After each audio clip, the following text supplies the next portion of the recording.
شروع اللہ کا نام لے کر جو بڑا مہربان نہایت رحم والا ہے۔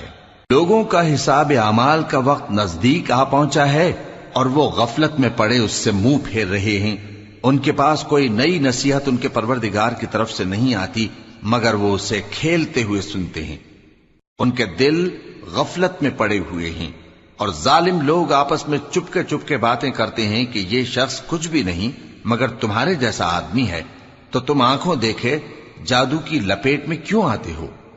پیغمبر صلی اللہ علیہ وآلہ وسلم نے کہا کہ جو بات آسمان اور زمین میں کہی جاتی ہے میرا پروردگار اسے جانتا ہے اور وہ سننے والا ہے، جاننے والا ہے۔ بلکہ ظالم کہنے لگے کہ یہ قرآن پریشان باتیں ہیں جو خواب میں دیکھ لی ہیں، نہیں بلکہ اس نے اس کو اپنی طرف سے بنا لیا ہے، نہیں بلکہ یہ ایک شاعر ہے۔